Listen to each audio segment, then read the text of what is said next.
Break तो बाद स्वागत है जी। डॉक्टर साहब साड़ी अगली ईमेल पंजाब तो वीर कमलजीत सिंह करतारपुरी जी की है। ये लिखते हैं डॉक्टर साहब और भैन जी नीलम कौर जी नूं अदब ਅਤੇ ਸਤਿਕਾਰ ਸਹਿਤ ਵਾਹਿਗੁਰੂ ਜੀ ਕਾ ਖਾਲਸਾ ਵਾਹਿਗੁਰੂ ਜੀ ਕੀ ਫਤਿਹ। ਡਾਕਟਰ ਸਾਹਿਬ ਪ੍ਰੋਗਰਾਮ ਸੱਚ ਮੈਨੂੰ ਬਹੁਤ ਚੰਗਾ ਲੱਗਦਾ ਹੈ।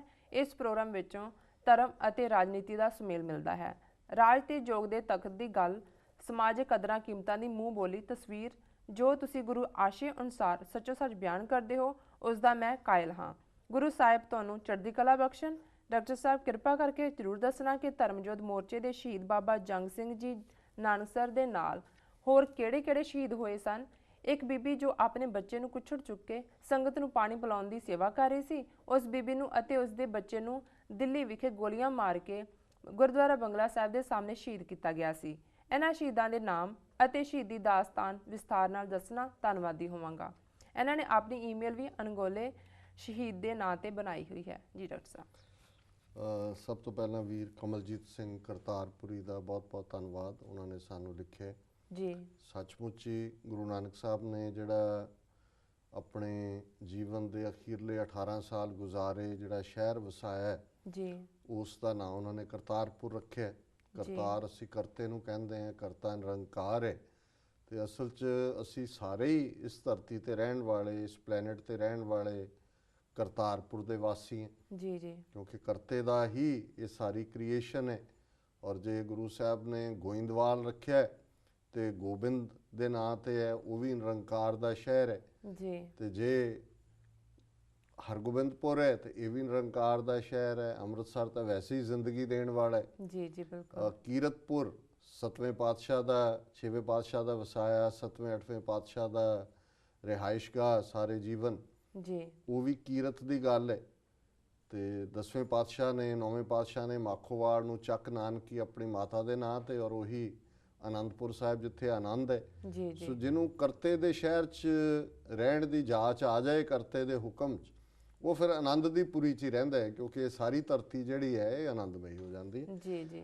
ਉਹਨਾਂ ਨੇ ਆਪਣੀ ਈਮੇਲ ਵੀ ਅਣਗੌਲੇ ਸ਼ਹੀਦ ਬਣਾਈ ਹੈ। ਮੈਨੂੰ ਇਹ ਚੰਗਾ ਲੱਗਾ, ਕਿਉਂਕਿ ਬਹੁਤ ਵਾਰ ਜਿਨ੍ਹਾਂ ਸ਼ਹੀਦਾਂ ਬਾਰੇ ਕੁਛ ਬਾਹਰ ਆਇਆ, ਕੁਛ ਛਪਿਆ, ਕੁਛ ਲਿਖਿਆ ਗਿਆ, ਉਹਨਾਂ ਦੀ ਚਰਚਾ ਹੈ।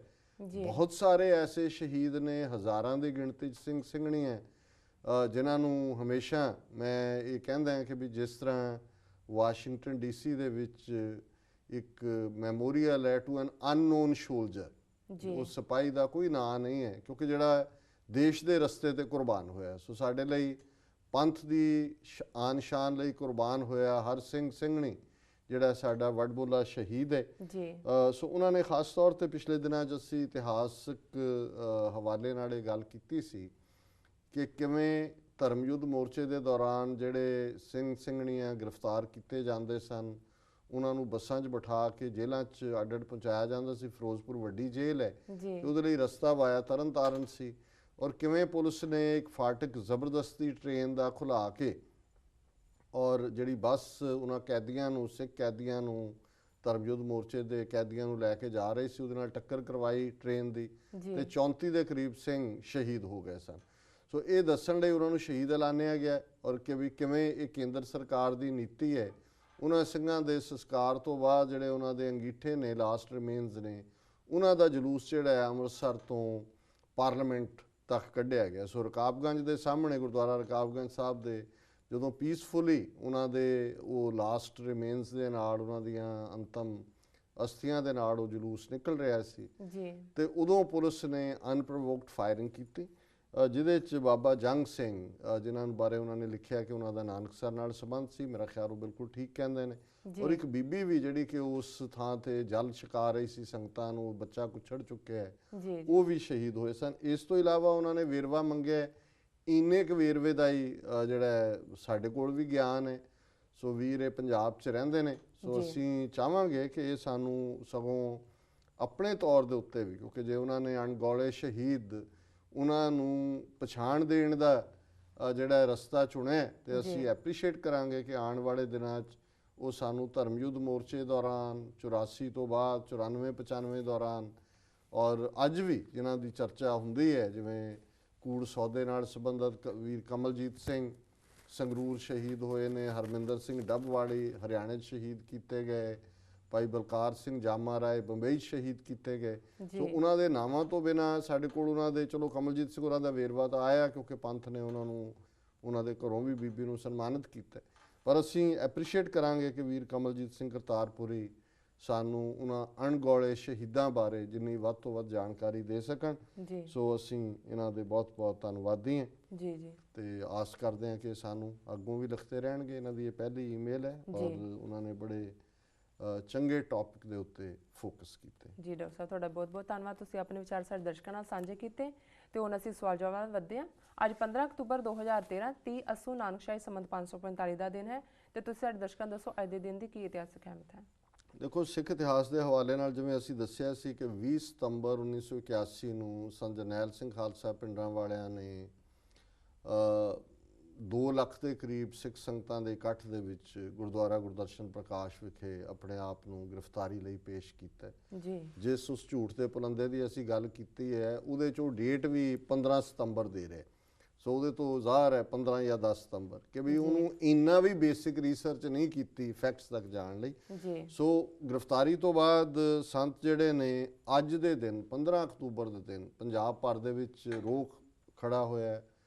ਭਾਈ ਗਜਿੰਦਰ ਸਿੰਘ ਦਲ ਖਾਲਸਾ ਉਹਨਾਂ ਦੇ ਸਾਥੀ ਇੱਕ ਜਹਾਜ਼ ਅਗਵਾ ਕਰਕੇ ਪਾਕਿਸਤਾਨ ਲੈ ਗਏ ਔਰ ਉਹਨਾਂ ਨੇ ਮੰਗ ਕੀਤੀ ਕਿ ਸੰਤ ਪਿੰਡਰਾਂ ਵਾਲਿਆਂ ਨੂੰ ਰਿਹਾ ਕੀਤਾ ਜਾਏ। ਜਲੰਧਰ ਦੇ ਵਿੱਚ ਹਿੰਸਕ ਵਾਰਦਾਤ ਹੋਈ, ਅਕਾਲੀਆਂ ਦੀ ਵੀ ਮਜਬੂਰੀ ਬਣ ਗਈ ਅਲਟੀਮੇਟਮ ਦੇਣਾ। ਸੋ ਇੰਨਾ ਕੁ ਪੰਥ ਦੇ ਵਿੱਚ ਉਹਨਾਂ ਦੀ ਸ਼ਖਸੀਅਤ ਦੇ ਲਈ ਉਭਾਰ ਹੋਇਆ ਕਿ 2 ਦਿਨ ਬਾਅਦ ਇੰਦਰਾ ਗਾਂਧੀ ਜਿਹੜੀ ਆ ਉਹ ਚੰਡੀਗੜ੍ਹ ਆਈ। ਚੰਡੀਗੜ੍ਹ ਆ ਕੇ ਵੀ ਉਹਨੇ ਪ੍ਰੈਸ ਕਾਨਫਰੰਸ ਕੀਤੀ ਔਰ ਉਸ ਸਭ ਤੋਂ ਬਾਅਦ ਉਹਨਾਂ ਨੇ ਅੱਜ ਦੇ ਦਿਨ 15 ਅਕਤੂਬਰ ਨੂੰ, ਯਾਨੀ ਜੇ 20 ਸਤੰਬਰ ਨੂੰ ਗ੍ਰਿਫਤਾਰ ਹੁੰਦੇ ਨੇ ਤੇ ਲਗਭਗ 25 ਦਿਨ ਉਹ ਪੁਲਿਸ ਦੀ ਹਿਰਾਸਤ ਦੇ ਵਿੱਚ ਰਹੇ, ਜਿੱਥੇ ਸਬੂਤ ਤਾਂ ਹੈ ਨਹੀਂ ਸੀ ਕੋਈ ਵੀ। ਸੋ ਉਹਨਾਂ ਨੂੰ ਅੱਜ ਦੇ ਦਿਨ ਰਿਹਾ ਕੀਤਾ ਗਿਆ। ਇਸੇ ਤਰ੍ਹਾਂ 1982 ਦੇ ਵਿੱਚ ਧਰਮਯੁੱਧ ਮੋਰਚਾ ਸੰਤਾਂ ਦੇ ਰਿਹਾ ਹੋਣ ਤੋਂ ਬਾਅਦ ਤੇ ਫਿਰ ਜਦੋਂ ਬਾਅਦ ਦੇ ਵਿੱਚ ਧਰਮਯੁੱਧ ਮੋਰਚਾ ਸ਼ੁਰੂ ਹੋਇਆ, ਕਪੂਰੀ ਦਾ ਮੋਰਚਾ ਔਰ ਇਹ ਦੋਨੋਂ ਮਿਲਾ ਕੇ ਫਿਰ ਤਾਂ ਹਜ਼ਾਰਾਂ ਦੀ ਗਿਣਤੀ ਸੰਗਤਾਂ ਉਮੜ ਪਈਆਂ ਗ੍ਰਿਫਤਾਰੀ ਦੇ ਲਈ। ਸੋ 25,000 ਤੋਂ ਜ਼ਿਆਦਾ ਅਕਾਲੀ ਪੰਜਾਬ ਦੀਆਂ ਜੇਲ੍ਹਾਂ 'ਚ ਸੀ, ਉਹਨਾਂ ਨੂੰ ਪਤਾ ਨਹੀਂ ਸੀ ਲੱਗ ਰਿਹਾ ਕੀ ਕਰਨ। ਸੋ ਇੰਦਰਾ ਗਾਂਧੀ ਨੇ ਅਚਾਨਕ ਚੱਕ ਜਿਹੜਾ ਅੱਜ ਦੇ ਦਿਨ 1982 'ਚ ਇਹ ਐਲਾਨ ਕੀਤਾ ਕਿ ਜੀ ਅਸੀਂ ਅਕਾਲੀਆਂ ਨੂੰ ਜੇਲ੍ਹਾਂ 'ਚੋਂ ਛੱਡ ਰਹੇ। ਸੋ ਅੱਜ 25,000 ਦੇ ਕਰੀਬ ਅਕਾਲੀਆਂ ਦੀ ਰਿਹਾਈ ਹੋਈ। 1992 ਦੇ ਵਿੱਚ ਕੈਨੇਡਾ ਦੇ ਸਿਟੀਜ਼ਨ ਤਲਵਿੰਦਰ ਸਿੰਘ ਪਰਮਾਰ, ਜਿਨ੍ਹਾਂ ਨੇ 1978 ਦੇ ਨਿਰੰਕਾਰੀਆਂ ਦੇ ਉਸ ਕਾਂਡ ਤੋਂ ਬਾਅਦ ਜਿਹੜਾ ਉਹਨਾਂ ਨੇ ਸਿੱਖਾਂ ਨੂੰ ਸ਼ਹੀਦ ਕਰਕੇ ਵਰਤਾਇਆ, ਬੜੀ ਬਹੁਮੁੱਲੀ ਸੇਵਾ ਕੀਤੀ ਪੰਥ ਦੀ। 84 ਤੋਂ ਬਾਅਦ ਵੀ ਕੈਨੇਡਾ 'ਚ ਉਹਨਾਂ ਨੇ ਅੰਮ੍ਰਿਤ ਸੰਚਾਰ ਔਰ ਪੂਰੀ ਜਾਗਰਤੀ ਪੈਦਾ ਕੀਤੀ। ਵੱਖਰੀ ਗੱਲ ਹੈ ਏਜੰਸੀਆਂ ਨੇ, ਮੀਡੀਆ ਨੇ ਉਹਨਾਂ ਨੂੰ ਕਿਸ ਰੰਗ ਦੇ ਵਿੱਚ ਪ੍ਰੋਜੈਕਟ ਕੀਤਾ, ਪ੍ਰੈਜ਼ੈਂਟ ਕੀਤਾ, ਏਅਰ ਇੰਡੀਆ ਜਹਾਜ਼ ਦੇ ਮਾਮਲੇ ਦੇ ਨਾਲ ਜੋੜਿਆ। ਪਰ ਉਹਨਾਂ ਨੂੰ ਜਿਹੜਾ 1992 ਦੇ ਵਿੱਚ ਪੰਜਾਬ ਪੁਲਿਸ ਨੇ ਗ੍ਰਿਫਤਾਰ ਕੀਤਾ ਜੀ। ਲਗਭਗ 10 ਦਿਨ ਉਹਨਾਂ 'ਤੇ ਭਾਰੀ ਟੌਰਚਰ ਕੀਤਾ ਗਿਆ। ਉਹ ਕੈਨੇਡੀਅਨ ਸਿਟੀਜ਼ਨ ਸਨ ਪਰ ਕੈਨੇਡਾ ਸਰਕਾਰ ਨੂੰ ਇਨਫੋਰਮ ਨਹੀਂ ਕੀਤਾ ਗਿਆ। ਹਾਲਾਂ ਪ੍ਰੋਪੇਗੈਂਡਾ ਸੀ ਜੀ ਏਅਰ ਇੰਡੀਆ 'ਚ ਇਨਵੋਲਵ ਨੇ ਤੇ ਫਲਾਣਾ ਢਿਮਕਾ। ਜੇ ਇਹੀ ਗੱਲ ਹੁੰਦੀ ਤਾਂ ਉਹਨਾਂ ਦੀ ਕਸਟਡੀ 'ਚ ਸੀ, ਕਿਉਂ ਨਹੀਂ ਕੈਨੇਡਾ ਦੇ ਹਵਾਲੇ ਕੀਤਾ ਗਿਆ ਜਾਂ ਕੋਈ ਜੁਆਇੰਟ ਇਨਵੈਸਟੀਗੇਸ਼ਨ ਕਿਉਂ ਨਹੀਂ ਹੋਈ। ਔਰ ਇਹੀ ਗੱਲ ਰਾਜਵਿੰਦਰ ਸਿੰਘ ਬੈਂਸ ਔਰ ਦੂਸਰੇ ਵਕੀਲਾਂ ਨੇ ਜਦੋਂ ਇਹ ਟਰੂਥ ਕਮਿਸ਼ਨ ਦੀ ਹੀਅਰਿੰਗ ਹੋਈ ਹੈ ਕੈਨੇਡਾ 'ਚ, ਇਹ ਗੱਲ ਕਹੀ ਹੈ ਕਿ ਵੀ ਤਲਵਿੰਦਰ ਸਿੰਘ ਪਰਮਾਰ ਨੂੰ ਮਾਰਨਾ, ਟੌਰਚਰ ਕਰਕੇ 10 ਦਿਨ ਬਾਅਦ ਝੂਠਾ ਪੁਲਿਸ ਮੁਕਾਬਲਾ ਬਣਾਇਆ ਗਿਆ। ਸੋ ਉਹਨਾਂ ਦੀ ਜਿਹੜੀ ਸ਼ਹੀਦੀ ਹੈ 1992 ਦੇ ਵਿੱਚ ਅੱਜ ਦੇ ਦਿਨ ਹੋਈ। ਵਰਲਡ ਹਿਸਟਰੀ ਦੇ ਹਵਾਲੇ ਨਾਲ 1582 ਦੇ ਵਿੱਚ ਜਿਹੜੀਆਂ ਬਹੁਤ ਸਾਰੇ ਕੈਥੋਲਿਕ ਦੇਸ਼ ਸੀ ਉਹਨਾਂ ਨੇ ਆਪਣਾ ਕੈਲੰਡਰ, ਗ੍ਰੀਗੋਰੀਅਨ ਕੈਲੰਡਰ ਐਕਸੈਪਟ ਕੀਤਾ, ਜਿਹਦਾ ਮਕਸਦ ਸੀ ਕਿ 10 ਦਿਨ ਜਿਹੜੇ ਨੇ ਉਹ ਅੱਗੇ ਚਲੇ ਗਏ। ਜੇ ਅੱਜ ਸੇ 15 ਅਕਤੂਬਰ ਸੀ ਤੇ ਆਟੋਮੈਟਿਕਲੀ ਡੇਟ ਜਿਹੜੀ ਆ ਉਹ 25 ਅਕਤੂਬਰ ਬਣ ਗਈ, 10 ਦਿਨ ਅੱਗੇ ਸਕਿਪ ਹੋਈ। 1815 ਦੇ ਵਿੱਚ ਨੈਪੋਲੀਅਨ ਬੋਨਾਪਾਰਟ, ਫਰਾਂਸ ਦਾ ਬਹਾਦਰ ਉਹ ਯੋਧਾ ਜਿਹਨੇ ਯੂਰਪ ਦਾ ਬਹੁਤ ਸਾਰਾ ਇਲਾਕਾ ਫਤਿਹ ਕੀਤਾ, ਉਹ ਅਖੀਰ ਅੰਗਰੇਜ਼ਾਂ ਦੇ ਕਾਬੂ ਆ ਗਿਆ, ਗ੍ਰਿਫਤਾਰ ਹੋਇਆ ਔਰ ਉਹਨੂੰ ਜਲਾ ਵਤਨ ਕਰਕੇ ਆਈਲੈਂਡ ਆਫ ਸੇਂਟ ਹੈਲੀਨਾ ਦੇ ਵਿੱਚ 1815 'ਚ ਅੱਜ ਦੇ ਦਿਨ ਭੇਜਿਆ ਗਿਆ। 1860 ਦੇ ਵਿੱਚ ਇੱਕ 11 ਸਾਲ ਦੇ ਬੱਚੇ ਨੇ ਜਿਹਦਾ ਨਾਂ ਗ੍ਰੇਸ ਬੈਡਲ ਸੀ, ਉਦੋਂ ਜਿਹੜਾ ਅਮਰੀਕਾ ਦਾ ਪ੍ਰੈਜ਼ੀਡੈਂਟ ਅਬਰਾਹਿਮ ਲਿੰਕਨ ਸੀ, ਉਹਨੂੰ ਨੇ ਲਿਖਿਆ ਕਿ ਵੀ ਜੇ ਤੂੰ ਦਾੜੀ ਰੱਖ ਲੈ ਨਾ ਤਾਂ ਬੜਾ ਸੋਹਣਾ ਲੱਗੇ। ਤੇ ਇਹ ਅਮਰੀਕਾ 'ਚ ਹੀ ਹੁੰਦਾ ਕਿ 11 ਸਾਲ ਦੇ ਬੱਚੇ ਨੇ ਇੱਕ ਆਪਣੀ ਇਮੈਜਿਨਰੀ ਉਹਨੂੰ ਇਮੈਜਿਨ ਕੀਤਾ ਦਾੜੀ ਦੇ ਨਾਲ, ਤੇ ਲਿੰਕਨ ਨੇ ਉਹ ਚਿੱਠੀ ਪੜ੍ਹ ਕੇ ਉਹਨੂੰ ਜਵਾਬ ਦਿੱਤਾ ਕਿ ਬੇਟਾ ਤੇਰੀ ਸਲਾਹ ਤੇ ਅਮਲ ਕਰਦੇ ਆ, ਹੁਣ ਮੈਂ ਦਾੜੀ ਰੱਖਾਂਗਾ ਸਬੂਤੀ। ਸੋ ਉਹਨੇ ਫਿਰ ਦਾੜੀ ਰੱਖੀ। ਇਹ ਵੀ ਇੱਕ ਵਰਲਡ ਹਿਸਟਰੀ ਦਾ ਬੜਾ ਯੂਨੀਕ ਵਾਕਿਆ ਹੈ ਜੀ। 1939 ਦੇ ਵਿੱਚ ਨਿਊਯਾਰਕ ਦੇ ਦੋ ਹੀ ਵੱਡੇ 에ਅਰਪੋਰਟ ਨੇ, JFK ਔਰ ਲਾਗਾਰਡੀਆ ਜੀ। ਸੋ ਲਾਗਾਰਡੀਆ 에ਅਰਪੋਰਟ 1939 ਦੇ ਵਿੱਚ ਜਿਹੜਾ ਹੈ ਉਹ ਖੁੱਲਿਆ। ਸਾਡਾ ਸ਼ਹਿਰ ਨਿਊਯਾਰਕ ਵੀ ਅੱਧ ਪਜੱਦਾ ਬਣ ਗਿਆ, ਸੋ ਇਹਦੀ ਵੀ ਗੱਲ ਕਰ ਲਿਆ ਕਰੀਏ। ਜੀ ਜੀ ਬਿਲਕੁਲ। 1946 ਦੇ ਵਿੱਚ ਨਾਜ਼ੀਆਂ ਨੇ ਜਿਹੜੀ ਇੱਕ ਖੁਫੀਆ ਪੁਲਿਸ ਬਣਾਈ ਹੋਈ ਸੀ, ਗੈਸਟੈਪੋ, ਜਿਨ੍ਹਾਂ ਤੇ ਰਾਹੀਂ ਬਹੁਤ ਜ਼ੁਲਮ ਕਰਦੇ ਸੀ, ਉਹਨਾਂ ਦਾ ਜਿਹੜਾ ਮੁਖੀ ਸੀ ਹਰਮਨ ਗੋਰਿੰਗ ਜੀ, ਉਹ ਕਿਉਂਕਿ ਸੈਕੰਡ ਵਰਲਡ ਵਾਰ 'ਚ ਨਾਜ਼ੀ ਹਾਰ ਗਏ, ਇਹਨਾਂ ਦੇ ਕਾਬੂ ਆ ਗਿਆ, ਸੋ ਉਹਨੂੰ ਜਿੱਦਣ ਫਾਂਸੀ ਦਿੱਤੀ ਜਾਣੀ ਸੀ ਉਸ ਤੋਂ ਇੱਕ ਦਿਨ ਪਹਿਲਾਂ ਉਹਨੇ ਜ਼ਹਿਰ ਦਾ ਪਿਆਲਾ ਪੀ ਕੇ ਮਰ ਗਿਆ। ਸੋ ਜਿਹੜੇ ਵਾਰ ਕ੍ਰਿਮੀਨਲ ਨੇ, ਸਿੱਖਾਂ ਦੇ ਉੱਤੇ ਜ਼ੁਲਮ ਕਰਨ ਵਾਲੇ, ਇਹ ਵੀ ਯਾਦ ਰੱਖਣ ਕਿ ਜਿਵੇਂ ਇਹ ਗੈਸਟੈਪੋ ਵਾਲਾ ਜਿਹੜਾ ਹੈ ਫਾਂਸੀ ਤਾਂ ਲੱਗਣੀ ਸੀ, ਫਾਂਸੀ ਨਹੀਂ ਲੱਗੀ, ਜ਼ਹਿਰ ਨਾਲ ਗਿਆ, ਜਾਣਗੇ ਇਹ ਵੀ ਇਵੇਂ ਹੀ। ਇਹਨਾਂ ਨੂੰ ਵੀ ਮੁਆਫ ਨਹੀਂ ਕੀਤਾ ਜਾਏਗਾ ਜੋ ਇਹਨਾਂ ਨੇ ਜ਼ੁਲਮ ਕੀਤੇ ਨੇ। 1949 ਦੇ ਵਿੱਚ ਤ੍ਰਿਪੁਰਾ ਜਿਹੜਾ ਅੱਜ ਭਾਰਤ ਦੀ ਇੱਕ ਸਟੇਟ ਬਣਾਇਆ ਹੋਇਆ, ਜ਼ਬਰਦਸਤੀ ਇੰਡੀਆ ਨੇ ਖੋਇਆ, ਆਪਣੇ ਨਾਲ ਮਿਲਾਇਆ। ਔਰ ਇਸੇ ਤਰ੍ਹਾਂ 1949 ਦੇ ਵਿੱਚ ਹੀ ਮਨੀਪੁਰ, ਇਸ ਨੂੰ ਵੀ ਇੰਡੀਅਨ ਗਵਰਨਮੈਂਟ ਨੇ ਜ਼ਬਰਦਸਤੀ। ਸੋ 1947 ਚ ਲੱਗਦਾ ਸੀ ਕਿ ਜੀ ਇਹ ਦੋ ਦੇਸ਼ ਬਣ ਗਏ। ਉਸ ਤੋਂ ਬਾਅਦ 1948 ਚ ਹੈਦਰਾਬਾਦ, ਉਸ ਤੋਂ ਪਹਿਲਾਂ ਜੂਨਾਗੜ੍ਹ, ਫਿਰ ਇਹ ਤ੍ਰਿਪੁਰਾ ਔਰ ਮਨੀਪੁਰ। 1961 ਦੇ ਵਿੱਚ ਗੋਆ ਤੇ ਫੌਜ ਚਾੜ ਕੇ ਇਹਨਾਂ ਨੇ। ਸੋ ਇਹ ਕਿਹੜੇ ਪਾਸਿਓਂ ਦੀ ਸ਼ਾਂਤਮਈ ਤੇ ਚਰਖਾ ਬ੍ਰਿਗੇਡ ਹੈ। ਉਦੋਂ ਗਾਂਧੀ ਦੇ ਉਪਦੇਸ਼ਾਂ ਤੇ ਨਹੀਂ ਅਮਲ ਕੀਤਾ ਕਿ ਜੀ ਚਰਖਾ ਚਲਾਓ ਜਾ ਕੇ, ਫੌਜ ਭੇਜ ਕੇ ਸਾਰੇ ਇਲਾਕੇ ਜਿਹੜੇ ਨੇ ਉਹਨਾਂ ਨੇ ਫਤਿਹ ਕੀਤੇ। ਔਰ 2005 ਦੇ ਵਿੱਚ ਬਹੁਤ ਵੱਡੀ ਰੇਲਵੇ ਲਾਈਨ ਜਿਹੜੀ ਦੁਨੀਆ ਦੇ ਵਿੱਚ ਰੇਲਵੇ 'ਚ ਮਾਰਵਲ ਮੰਨੀ ਜਾਂਦੀ ਹੈ, ਚਮਤਕਾਰ ਮੰਨੀ ਜਾਂਦੀ ਹੈ, ਸ਼ੰਘਾਈ ਤੋਂ ਤਿੱਬਤ ਤੱਕ ਇਹ ਮੁਕੰਮਲ ਹੋਈ। ਜੀ ਡਾਕਟਰ ਸਾਹਿਬ, ਤੁਹਾਡਾ ਬਹੁਤ ਬਹੁਤ ਸ਼ੁਕਰੀਆ। ਵੀਅਰਸ, ਤੁਸੀਂ ਸਾਡੇ ਨਾਲ ਇਸ ਤਰ੍ਹਾਂ ਜੁੜੇ ਹੋ। ਮਿਲਦੇ ਹਾਂ ਕਮਰਸ਼ੀਅਲ ਬ੍ਰੇਕ ਤੋਂ ਬਾਅਦ।